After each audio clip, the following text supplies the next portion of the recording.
A beautiful baby boy spirited away in the night by his own mother. No one has seen the precious infant since he vanished 6 years ago.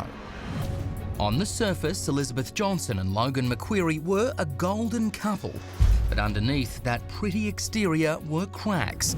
We had gotten in an argument and I was standing by a fire and she shoved me into the fire in the backyard.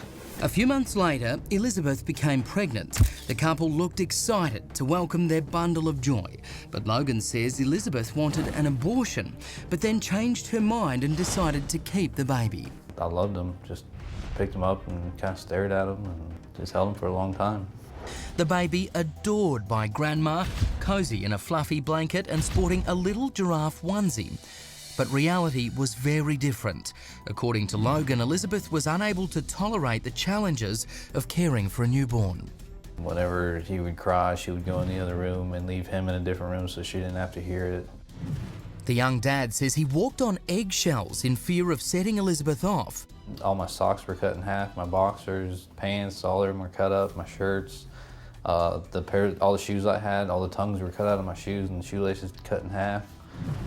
Our Phoenix affiliate ABC 15 reporting, during a separation she announced she wanted to give Gabriel up for adoption. Logan refused and the case went to court, the judge granting both parents shared custody. One December morning, Logan went to pick up Gabriel at Elizabeth's house. He couldn't wait to see his son, but the young dad's excitement quickly turned to panic. Elizabeth and baby Gabriel were missing. No answer at the door. Looked in the windows, all the dresser drawers were open, there was no clothes in them, and the clothes were gone out of the closet. It appeared mother and son vanished into the night. She was gone. I didn't know where she went. She's a single mom, she'd have a baby, she's not gonna run. We'll get this all worked out. And she ran. The father, determined to find his son, goes to police, who say their hands are tied until Logan locates Elizabeth. The days tick by. Logan was scheduled to have Gabriel for what would be the baby's first Christmas. Then, 8 excruciating days after Gabriel vanished, a mysterious text from a strange number.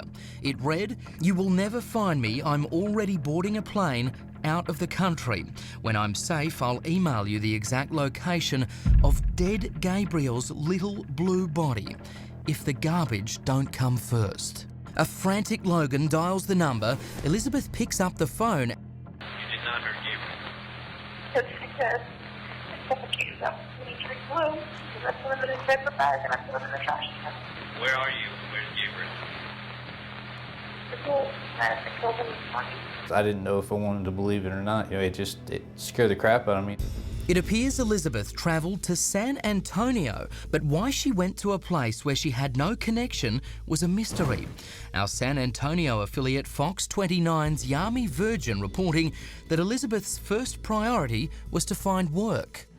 She did allegedly go to a strip joint and try to look for employment there. We did go there and we talked to 2 women who remembered her coming in for one night to try out. Police search for Elizabeth and Gabriel, but the trail goes cold. Meanwhile, the mom on the run boards a bus without her son, headed to Florida, where just days later she is arrested in Miami, charged with kidnapping.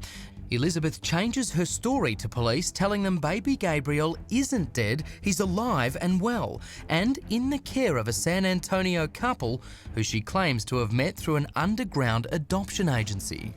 Elizabeth told police she arranged to meet the mystery couple here in this public park, 10 a.m, 2 days after Christmas.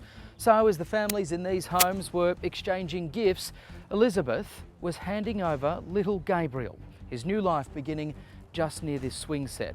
And with that, she got in her car and drove off. Adoption expert Elizabeth Duranovic says for some reason, San Antonio has become the dirty adoption capital of the United States, with babies changing hands in the back rooms of sleazy hotels under murky conditions that are hard to track.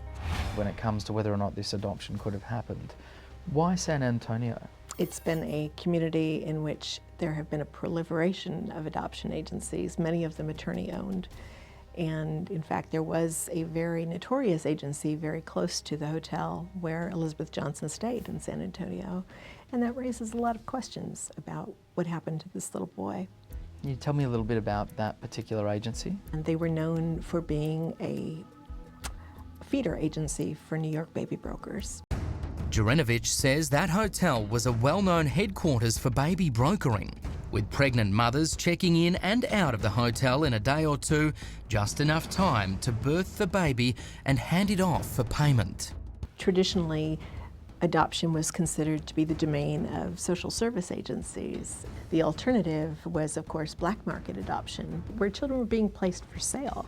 The medium between those two alternatives is the gray market adoptions. And when we talk about a grey market adoption, what do you precisely mean by that? Gray market adoptions are typically facilitated by an attorney. Could baby Gabriel have been sold to the mysterious Texas couple in a grey market adoption? A potentially lucrative deal for a young, broke and desperate mother. If Elizabeth did broker a deal, she's not saying.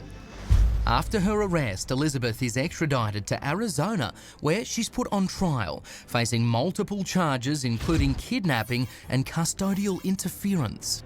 Gabriel Johnson was a pawn. He was a tool. He was a piece in a game. Coming up next on Crime Watch Daily, the explosive trial, the verdict, and could there be an answer to the question everyone wants to know? Where on earth is baby Gabriel?